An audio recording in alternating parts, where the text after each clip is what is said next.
Buongiorno da Renzo Micheletto, ben ritrovati con questo nuovo appuntamento di Radio Veneto Agricoltura. Abbiamo assistito nei giorni scorsi a una serie di eventi meteo davvero eccezionali, nubifragi a Verona, bombe d'acqua a Cortina, grandinate a macchia di leopardo sul territorio, per non dire poi degli incendi che stanno bruciando vaste aree del sud Italia e della Sardegna. Ci chiediamo, tutto questo è normale visto che siamo in estate e in estate questi eventi succedono, oppure è subentrato qualcosa di nuovo? Chiediamo tutto questo a Adriano Barbi, che è meteorologo dell'ARPA, del centro meteo con sede a Teolo. Siamo in collegamento con lui in questo momento. Ciao Adriano, grazie per essere con noi oggi. Quindi, cosa sta succedendo al meteo? Sì, diciamo che gli eventi registrati in questi ultimi giorni sul nostro territorio potrebbero rientrare in generale tra i fenomeni temporaleschi che di norma accompagnano la stagione estiva. Purtroppo in alcuni casi tali fenomeni risultano però particolarmente intensi, accompagnati da forti rovesci, forti raffiche di vento, talvolta anche trombe d'aria e grandinate che colpiscono a macchia di leopardo la nostra regione. In questi casi temporali di questo tipo si organizzano in sistemi convettivi più ampi al cui interno formano delle celle temporalesche, più celle temporalesche che ovviamente risultano molto più pericolose e impattanti rispetto alla singola cella temporalesca che normalmente ha vita abbastanza breve e coinvolge porzioni di territorio più limitate. Sistemi temporaleschi organizzati di questo tipo si possono invece considerare in generale abbastanza normali per il clima del nostro territorio, ma ovviamente in alcuni casi rari, fortunatamente, possono assumere intensità particolarmente elevate e pericolose, come purtroppo è successo domenica 23 agosto, soprattutto nel Veronese e nel Vicentino. Ma senti Adriano, dobbiamo abituarci a questi eventi che stanno succedendo con frequenza sempre maggiore? C'entrano i cambiamenti climatici? Cos'è che in pratica, sotto il profilo tecnico, cos'è che succede in cielo quando succedono questi eventi così forti, così potenti? Ecco, purtroppo bisogna dire che sì, nel contesto dell'attuale fase di cambiamento climatico, quindi qui entriamo appunto nel discorso dei cambiamenti climatici che stiamo già vivendo, in questo caso il riscaldamento globale non aiuterà di certo ad attenuare, in un certo senso a mitigare eventi intensi di questo tipo.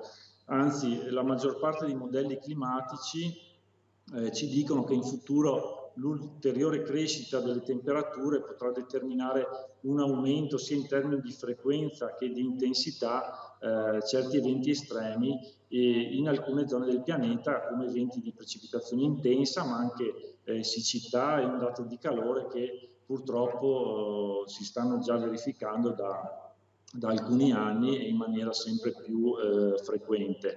Anche nel nostro territorio, oltre ad un ulteriore innalzamento delle temperature, nei prossimi decenni sono previsti cambiamenti anche nel regime delle precipitazioni e quindi conseguenti modifiche anche negli estremi di precipitazione, tra i quali rientrano fenomeni intensi legati soprattutto ai temporali che potranno risultare quindi più intensi e frequenti proprio a causa dell'aumento della temperatura. Un fattore determinante proprio per l'aumento di frequenza e intensità di questi eventi estremi è proprio legata direttamente all'aumento della temperatura.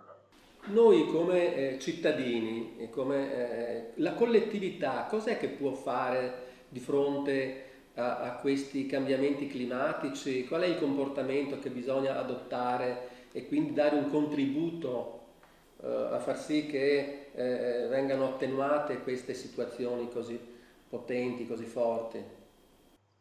Ecco, di fronte a questi scenari legati al cambiamento climatico, ci sono principalmente due strade da seguire che vengono indicate anche dalle istituzioni internazionali e dall'Organizzazione Meteorologica Mondiale attraverso l'IPCC dell'ONU. Allora, da un lato c'è la mitigazione, quindi attraverso delle sostanziali riduzioni a livello globale delle principali cause del cambiamento climatico di origine antropica, attraverso ad esempio la riduzione dei gas ad effetto serra. Questa è una strada da percorrere a livello globale, quindi delle politiche internazionali che devono andare nell'ottica della riduzione dei gas serra, che sono la principale causa del cambiamento climatico attuale. L'altra strada da percorrere, che quindi ci coinvolge più direttamente anche a livello di singolo cittadino, ma a livello di istituzioni locali, e che deve essere percorsa in modo complementare alla prima, è quella del cosiddetto adattamento, che in parole povere consiste nel prendere coscienza innanzitutto di quello che potrà succedere al nostro clima in futuro, cercando di prepararci al meglio attraverso politiche di pianificazione e di difesa del territorio, ma anche personale, in modo da renderci meno vulnerabili e quindi più sicuri di fronte a certi eventi. In questo senso l'informazione e la prevenzione rispetto al cambiamento climatico e rispetto agli eventi meteorologici estremi, soprattutto, che sono quelli che hanno il maggior impatto sulle nostre vite e sul nostro territorio, diventeranno sempre più importanti. Quindi opere di anche informazione e di prevenzione diventeranno appunto sempre più importanti in futuro. Sì. A questo proposito volevo ricordare la vostra app Temporali, l'app dell'ARPAV, che mi sembra davvero fatta bene e interessante. Ce la vuoi spiegare brevemente?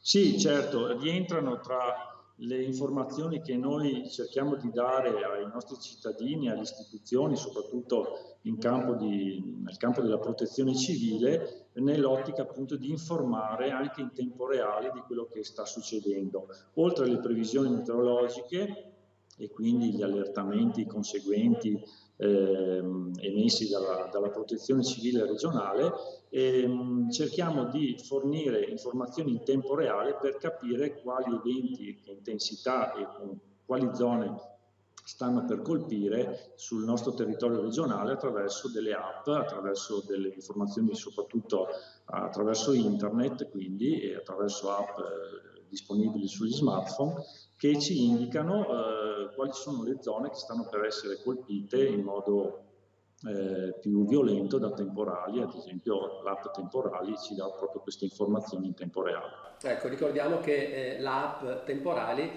si può scaricare gratuitamente ed è veramente molto molto importante tenerla sott'occhio. Adriano, volevo chiederti una cosa: per il mondo dell'agricoltura questi cambiamenti climatici cosa significano, soprattutto per il nostro territorio veneto e soprattutto in prospettiva? In prospettiva ci saranno dei cambiamenti sicuramente anche in campo agricolo, in campo culturale. Diciamo che tutto è legato al consistente aumento delle temperature previste nei prossimi decenni, che potranno modificare quindi, oltre che alla finologia delle più importanti colture presenti sul nostro territorio, anche modifiche ad esempio nella disponibilità d'acqua, parlando di regime pluviometrico che potrà cambiare nei prossimi decenni. Quindi risorse che potranno diventare sempre più limitate e che quindi si dovrà intervenire anche attraverso politiche di lungo periodo che possano permettere una mitigazione, quindi un adattamento a questi nuovi scenari climatici. Benissimo, abbiamo concluso il nostro tempo a disposizione, Adriano, quindi ti ringraziamo il dottor Adriano Barbi del servizio meteo di Teolo dell'ARPAV per essere stato con noi oggi. Abbiamo fatto un po' il punto su quello che sta succedendo al nostro clima in questo momento. Grazie ancora e un arrivederci alla prossima occasione.